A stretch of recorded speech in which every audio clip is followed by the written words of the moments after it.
Hello everyone, this is Joey, and I just made two Minecraft videos, both of which were too long for my 15 minutes that I'm allotted on YouTube. So I downloaded a little program called Egg Timer, and it's gonna keep me and speaking of which, here's an egg. Thank you. I get so many eggs on the server version of the game. I guess that's because the stuff persists while I'm not even, here. So, and I noticed the same thing with mushrooms. You get a ton more mushrooms growing than on single player. So, but I got a bunch of eggs. I mean, I've collected more eggs in like the week that I've had this server, or 2 weeks, or however long I've had this server. I've collected more eggs than on my than like the entire time I played my single player. So anyway, Egg Timer, cool little program. All it does is count up or count down from a number that you enter in. So I put in 0 and it's counting up to 15, and when I get to 15 the video will be over, or before that hopefully, or maybe not, I don't know. So I don't know what I'm going to do with those videos. I kind of like to save them, but I guess I need to start learning how to split videos up, basically. I mean, that's that's what it's going to come to, learning to split up videos. But for now, I'll leave the content alone. My sword is back. I thought I had used up the sword on my last oh, it's gone. Weird. Anyway, there's your little Minecraft glitch right there. Gonna go look for some sugar cane. I thought there was some over here somewhere. Yeah, there it is. Because, and I think this is an unnaturally tall sugar cane. So I'm gonna leave that one, I think, because I think it's 4 blocks high. Let's find out. 1, 2, 3, 4. Yes. I think cactus and sugarcane are only supposed to grow to be 3 high, maybe occasionally 4. I guess I don't know if it's a glitch that sometimes they grow to 4 or what, but anyway, I'm gonna get some of this because I'm eventually gonna start a sugarcane farm, or just a farm in general, but I wanted to make some paper and some books, make some bookshelves for my house for decoration. So ooh, there's a zombie up there in that cave. I don't know if it's I guess there's a certain portion of that cave up there that's dark enough for zombies to spawn in. Oh, this is a different cave. I'm not thinking. I need to go up there at some point and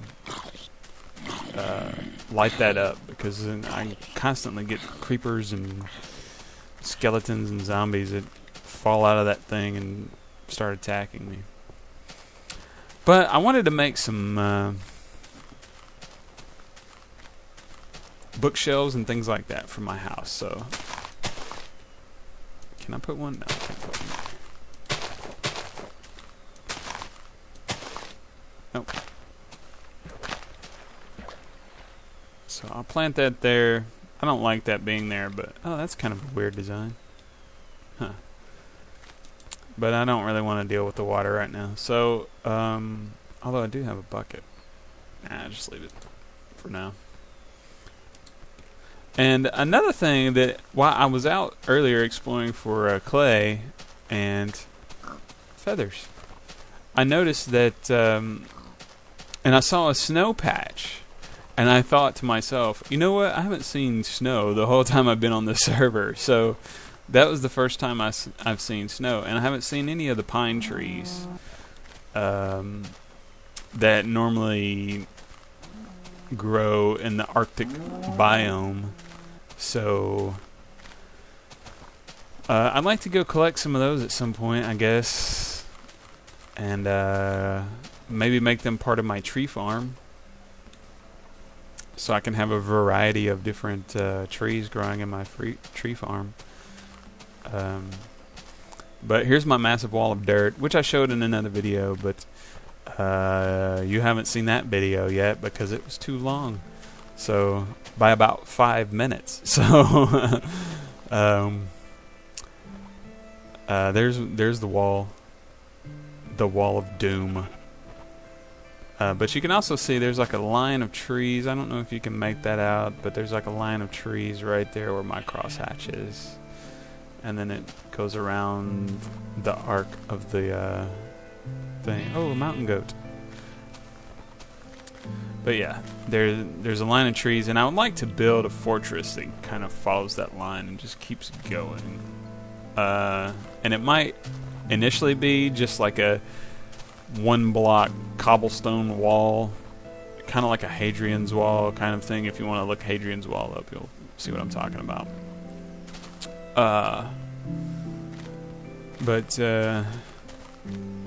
Yeah, I want to kind of clearly, delineate where people can and cannot be, because a lot of people have trouble with the do not go into the east rule, just for the simple fact that they don't know what direction east is. And I got to thinking, I'm like, how can you not know? Because everybody knows that clouds move north. And so if you're facing north, then west is on your left side and east is on your right side. But I got to thinking, a lot of people might not know that. I mean, they might not be familiar with the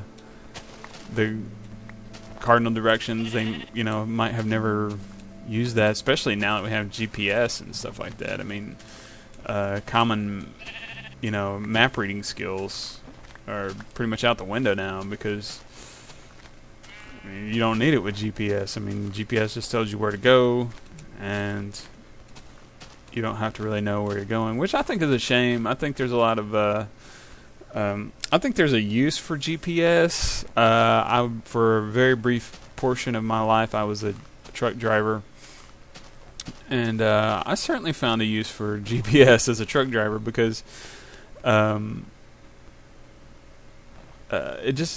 get into unfamiliar territory in a truck that's basically 70 feet long, and you can get in a bad situation really quick. So GPS is a big help, and GPS can get you in a bad situation too, which is maybe a story for another time. But I think that there's kind of like professionals, yeah, GPS is really helps out as far as trip planning and things like that. But just for everyday people, I think it takes a lot of the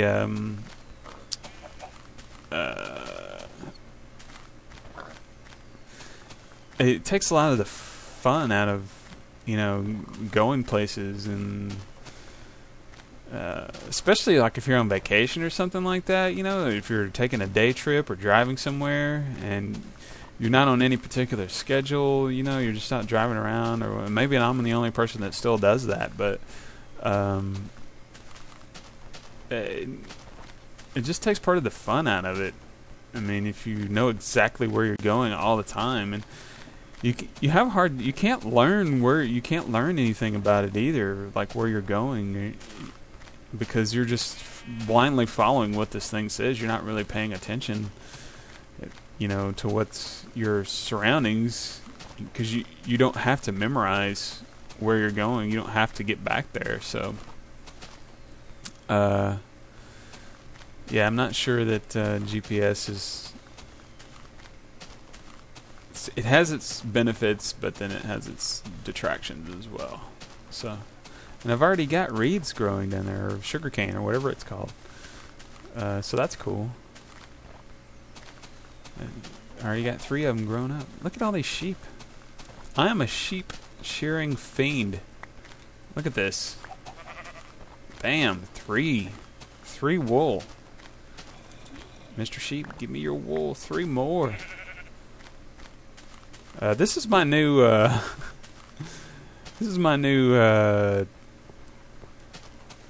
relaxing thing to do, I guess. I don't know. My new meditation, Zen meditation, collecting wool, searching for and collecting wool in Minecraft. Give me all your wool, sheep. There we go.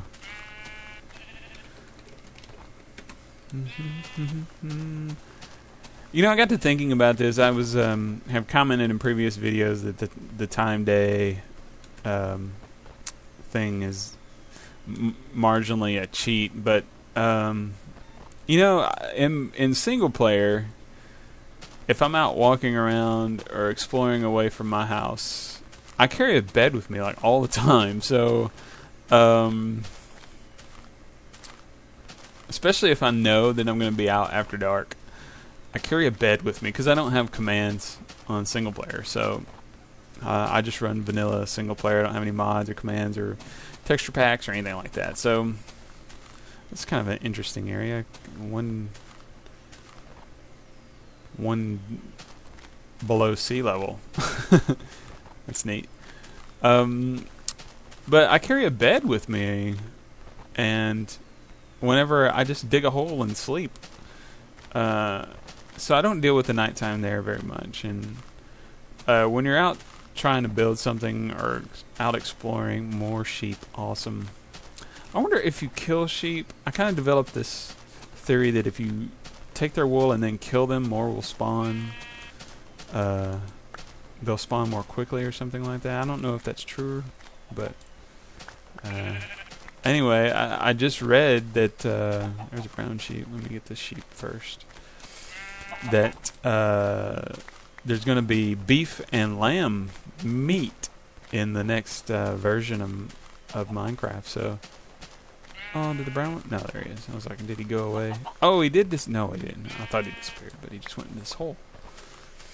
So there's going to be lamb and or mutton. I don't know what they're going to call it, but and beef. And in addition to pork, which I always thought that was, especially now that you have to have shears to shear sheep. Once the sheep are sheared, they have no useful purpose. They're just walking around. So if you can kill them and get mutton out of them, that's even, twice as good. And the same thing for beef. You can kill them and get their skins, but then what happened to the rest of them? You don't get no steaks out of that. So yeah. So there's going to be steaks. There's going to be mutton. There's going to be pork. Still going to have pork. I think pork's going to look slightly different.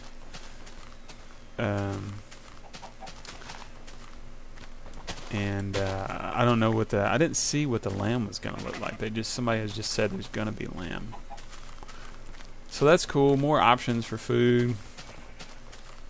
And I think there's going to be like animal husbandry too. You're going to be able to farm the sheep, so that and cows and stuff somehow. I don't know. So we'll see how that goes. But I'm really interested to see what this next update's going to... It's going to be a big update. It's really going to change the way the game is played, I think. And so we'll just have to see. The only big drawback is going to be all these chunks that I've generated walking around. Will not have the new stuff in them.